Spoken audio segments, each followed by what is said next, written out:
Good evening. I'm Attorney Mike Templo and you're watching Crossing Borders. Stay with me for the next half hour as we talk about life overseas and link Filipino communities here and abroad.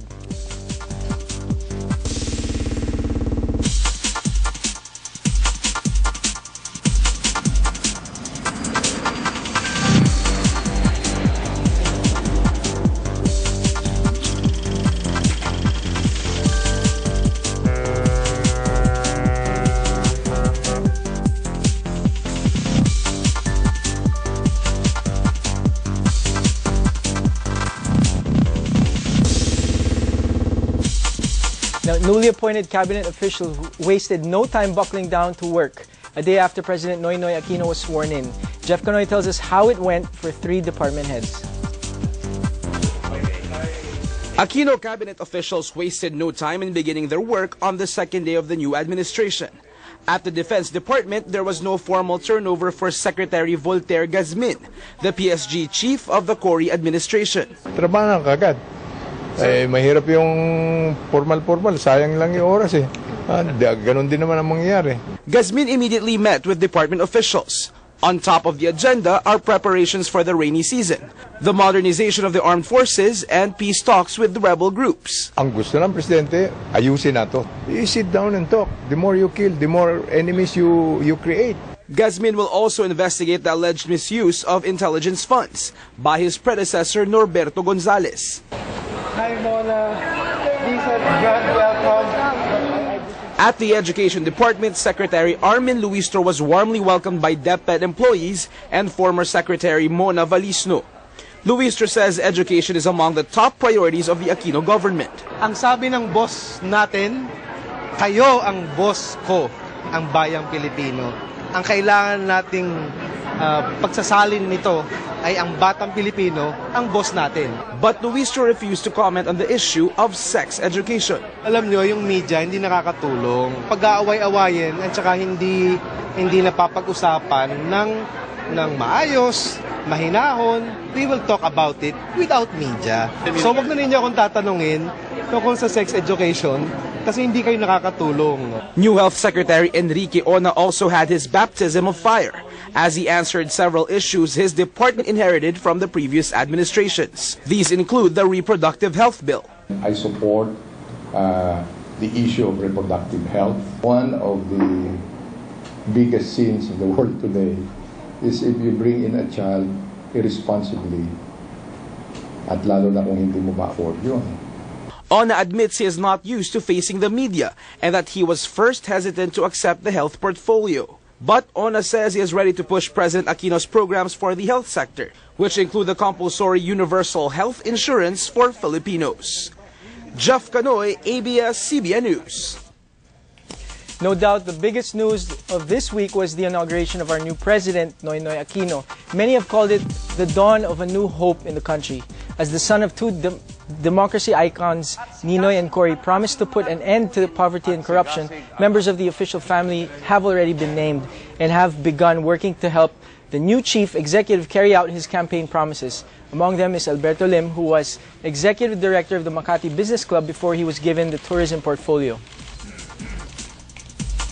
Now, tourism stakeholders call on the Aquino administration to help boost tourist arrivals to 8 million a year starting 2016. We're here to find out if that is an achievable goal. The newly appointed tourism chief, Alberto Lim, joins us tonight to answer that and other questions. Good evening, sir. Good evening, Mike. Now, the PCCI Tourism Committee says that the Philippines should aim for 8 million tourist arrivals in 6 years. Now, do you think this is achievable?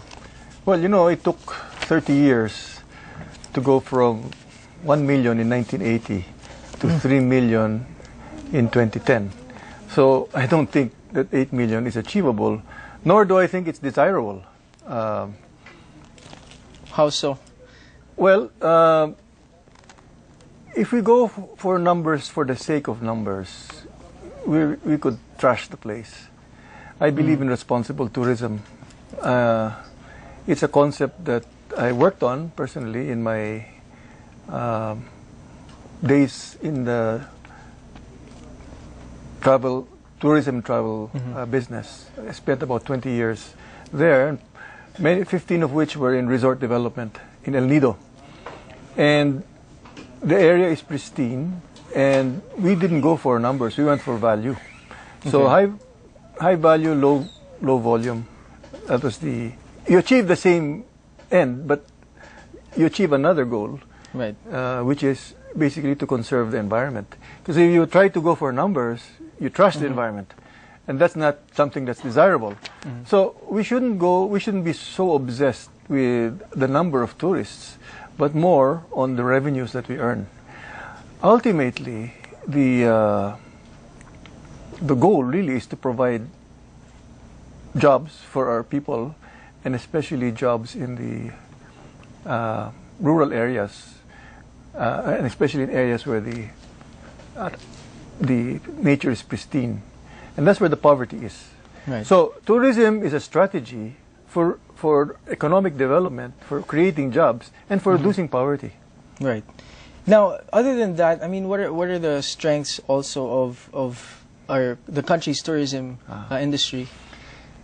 Well, first of all, we're very hospitable people. I used to have Japanese partners, and they used to say that the advantage of the Philippines is that people have a warm heart.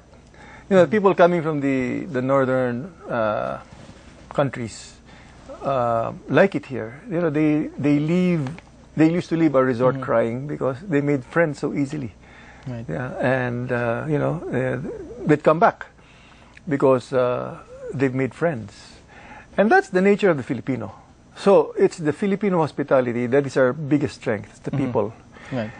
But we have to develop that. It cannot be just by itself, because we can be naturally hospitable, but they also expect a certain level of service.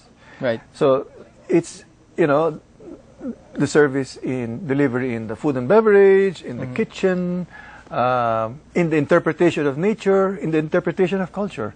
That has to be taught. It just cannot be left to itself. And that's where I think we have to build up our capacities. Yeah. Now, Secretary, you just reminded me of what we were talking about earlier. Basically, developing the product in a holistic sense, not just one aspect, one strength, not just creating a brand. Could you expound on that? Yeah, sure.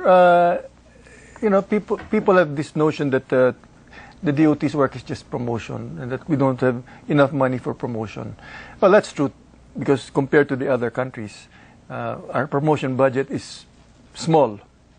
But even if you have a large promotion budget, but you don't have a good product, then all that promotion money will just go to waste. So we have to spend money on developing the product.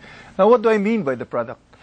The product, like I said, is developing the the capability of the people to deliver a good service, to deliver a good interpretation. You know, our tour guides.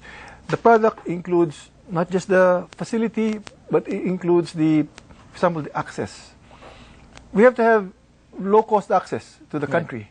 Otherwise, you know, almost half of the cost is in the transportation to get there.